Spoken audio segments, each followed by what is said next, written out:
Hello दोस्तों, कैसे हैं आप लोग। दोस्तों, परीक्षा का कार्यक्रम घोषित हो चुका है और बोर्ड परीक्षाएं शीघ्र ही फरवरी में स्टार्ट होने वाली हैं। 24 फरवरी से परीक्षाएं स्टार्ट होने वाली हैं।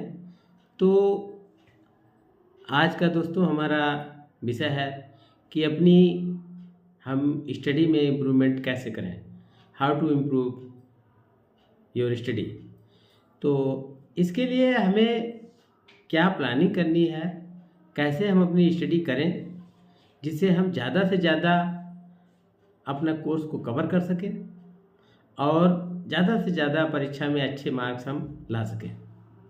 कोई भी छात्र हो या माता पिता हो, सभी का एक सपना होता है कि हमारा बच्चा या स्वयं हम परीक्षा में अच्छे से लिखें और अच्छे से हमें जो है उसके आंसर आ जाए और जिससे हमें परीक्षा में अच्छी रैंक प्राप्त हो। हर कोई चाहता है, माता पिता के ये अभिलाषा होती है कि उसका बच्चा जो है अच्छी रैंक हासिल करे जिससे उसका नाम रोशन हो, और छात्र भी चाहता है कि उसको अच्छी रैंक प्राप्त हो ताकि कहीं अच्छा कॉलेज मिल जाए, एडमिशन के लिए मिल जाए। तो ये बहुत सी चीज़ें ऐसी हैं, लेकिन ये हमें रैंक प्राप्त कैसे होगी, हमें अच्छे नंबर कैसे आएंगे, इन सब के लिए आप सही जगह पर आ गए हैं। और वहाँ मैं आपको स्ट्रेटजी बताऊंगा। उस स्ट्रेटजी को आप जब फॉलो करेंगे तो आपके, मैं कहता हूँ कि आपको कोई टॉपर बनने से रोक नहीं सकता है। कोई ऐसी ताकत नहीं है जो आपको टॉपर बनने से रोक दे। तो इसलिए आप हमारे साथ जुड़े रहिए और वीडियो के अंत तक बने रहिए। यदि आप हमारे चैनल पर नए हैं तो चैनल को अभी सब्सक्राइब कर लीजिए और हम आगे बढ़ते हैं। तो उसके लिए कुछ हमने पॉइंट निर्धारित किए हैं और उन पॉइंट्स को आप अगर फॉलो करेंगे तो निश्चित रूप से आप अच्छी सफलता हासिल करेंगे। तो आइए चलते हैं। तो हमारा सबसे पहला पॉइंट है कि मेक ए स्टडी शेड्यूल। हम पढ़ते तो सभी हैं, लेकिन कोई उसका शेड्यूल नहीं बनाते, कोई प्लानिंग नहीं बनाते हैं। तो हम अगर स्टडी कर रहे हैं तो उसके लिए हमें क्या करना है, अपनी स्टडी का एक शेड्यूल बनाना है, टाइम टेबल बनाना है और उस टाइम टेबल के अकॉर्डिंग ही हमें उसको फॉलो करना है, टाइम टेबल को। और उस टाइम टेबल के हिसाब से ही हमें अपनी स्टडी को आगे बढ़ाना है। और टाइम टेबल, हमें इन सब चीज़ों का ध्यान रखना है कि जब हम टाइम टेबल का निर्माण करें तो हमें सबसे पहले इजी सब्जेक्ट्स हैं उनको समय देना है, उसके बाद कठिन सब्जेक्ट को, डिफ़िकल्ट जो सब्जेक्ट हैं उनको समय देना है।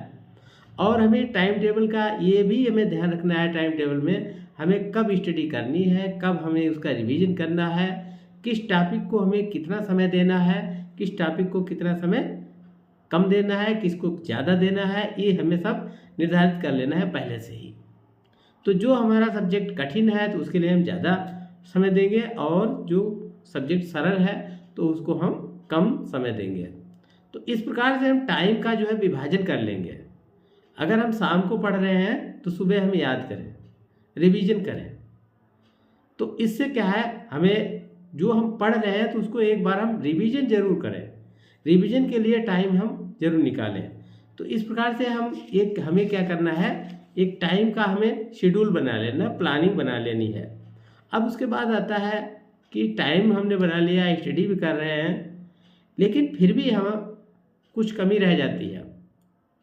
वो क्या है कि अगर हम पढ़ते ही रहेंगे तो भी हम फ्रस्ट्रेशन में चले जाएंगे, डिस्टर्ब रहेंगे।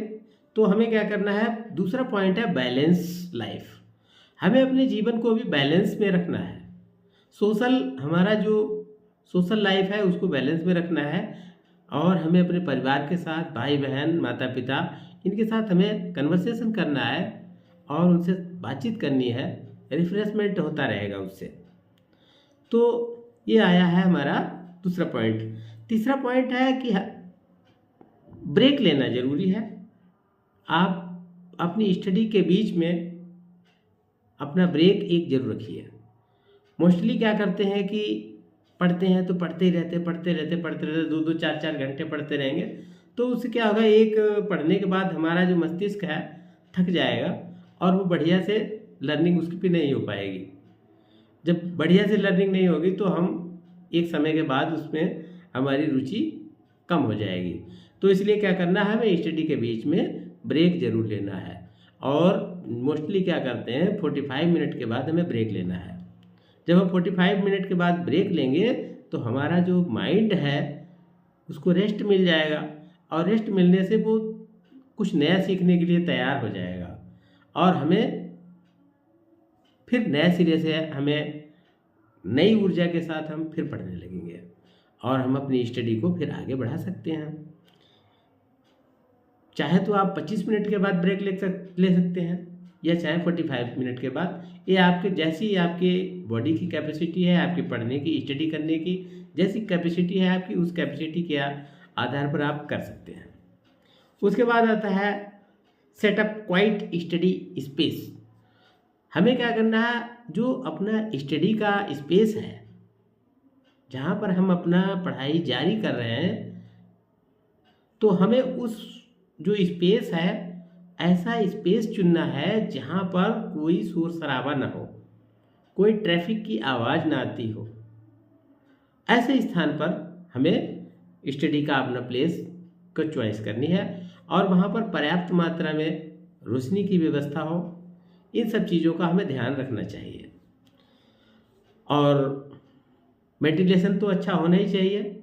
जब वेंटिलेशन और रोशनी, उचित प्रकार से रोशनी होनी चाहिए, शोर शराबा नहीं होना चाहिए, ऐसे हमें स्थान पर अपना स्टडी स्पेस का चुनाव करना है। दूसरा आता है मिनिमाइज डिस्ट्रैक्शंस। हमें क्या, अपने जो डिस्ट्रैक्शंस हैं हमारे, उसको हमें मिनिमाइज करना है। हमारे अंदर जो अशांति है उस अशांति को हमें कंट्रोल करके अपने माइंड को क्या करना है, शांत ले आना, पीसफुल करना है। जब हमारा माइंड पीसफुल होगा तो हम अपनी अच्छे से स्टडी कर सकते हैं। उसके बाद आता है कि जब हम माइंड हमारा पीसफुल होगा तो सबसे बहुत ही इम्पॉर्टेंट क्या है कि एक्सरसाइज, हमें समय पर एक्सरसाइज भी करना है। और जब हमारा शरीर फिट रहेगा तभी हम हिट हो सकते हैं। कहा जाता है कि एक कहावत है कि sound body contains sound mind. कहने का तात्पर्य है कि हेल्दी आपका बॉडी होगा तो भी माइंड भी हेल्दी होगा। स्वस्थ शरीर में स्वस्थ मस्तिष्क का निवास होता है। तो इसलिए हमें क्या है कि रेगुलर एक्सरसाइज भी करनी है, ज़्यादा नहीं करनी है, लेकिन इतनी पर्याप्त मात्रा में करें जिससे हमारा शरीर चुस्त दुरुस्त बना रहे। इस प्रकार से हमें क्या करना है कि अच्छे प्रकार से हमें अपनी स्टडी को चालू रखना है। उसके बाद आता है ईट हेल्दी फूड। हमें जो फूड है अच्छा खाना है, स्वास्थ्य वाला भोजन खाना है, बाहर के जंक फूड्स के बिल्कुल बचना है। आप जंक फूड खाएंगे तो पेट खराब हो जाएगा। जब पेट खराब हो जाएगा तो आपकी स्टडी जो है प्रॉपर तरीके से नहीं चल पाएगी। तो इसलिए जहाँ तक हो सके ताज़ा भोजन खाइए, और बाहर के टिक्की है, मोमोज है, इन सब को टाटा बाय बाय कर दीजिए। जब तक परीक्षा नहीं हो जाती इनको टाटा बाय बाय, इनको नहीं लेना है। कोई भी तेल वाली चीज़, ज़्यादा तेली चीज़ नहीं लेनी है हमें। उसके बाद आता है गेट इनफ स्लीप। सोना बहुत ज़रूरी है। जब आप सोएंगे तो आप अच्छे से, आपके शरीर को रेस्ट मिलेगा। आपके शरीर के अंदर जो भी पाचन है, ब्लड सर्कुलेशन है, मस्तिष्क को एक रेस्ट मिलेगा, और जब मस्तिष्क को रेस्ट मिलेगा तो आप सही तरीके से अपनी स्टडी कर सकते हैं। अब आता है स्टडी विथ ग्रुप। अपनी जो स्टडी कर रहे हैं ग्रुप के साथ करिए, अपने दोस्तों के साथ करिए, उनसे कन्वर्सेशन करिए कि आपका कौन सा टॉपिक तैयार है, आप अपना बताइए, उनसे थोड़ा साझा करिए, एक दूसरे पर क्वेश्चन पुटअप करिए। तो उससे क्या है कि आपका डबल हो जाएगा। आप क्वेश्चन पूछेंगे, अगला बताएगा, तो वो किस वे में बता रहा है, तो आपको हो सकता है नया आइडिया मिल जाए। तो इसलिए अपने दोस्तों के साथ ग्रुप में पढ़ना बहुत ज़रूरी है, स्टडी करना बहुत ज़रूरी है। उसके बाद आता है मेक इफ़ेक्टिव नोट्स। हमें क्या करना है, अपने नोट्स जो हैं बहुत ही प्रभावी ढंग से नोट्स को बनाना है, बहुत अच्छे ढंग से नोट्स को बनाना है, सुंदर सुंदर नोट्स को बनाना है। उनको अंडरलाइन भी कर देना है, जहाँ पर मेन इंपॉर्टेंट कोई चीज़ पता लगती है तो हमें उस नोट्स को अंडरलाइन करना है और संक्षिप्त रूप से हमें नोट्स को बनाना है। उसके बाद आता है कि ग्लोसरी। हमें अपनी क्या है, ग्लोसरी बनानी है कि कौन सा टॉपिक कहाँ पर आएगा। इस प्रकार से हमें एक अनुक्रमणिका जिसको बोलते हैं उसको भी बनाना है। और अगर हमें ग्लोसरी बना लेंगे तो हमें कोई भी टॉपिक है ढूंढने में टाइम नहीं लगेगा, और रिवीजन के समय भी हमें उसमें फ़ायदा रहेगा कि हम ग्लोसरी के अकॉर्डिंग ही अपनी रिवीजन करते चले जाएंगे। जितने चैप्टर आपके रिवाइज हो जाए, रिवीजन हो जाए, उनको टिक लगाते जाइए, जितने बच जाए उनको आगे बढ़ाते जाइए, और जितना भी तैयार होता जाए उसे आप टिक लगा करके आगे बढ़ते जाएंगे। उसके बाद आता है प्रायोरिटाइज ऑफ टास्क।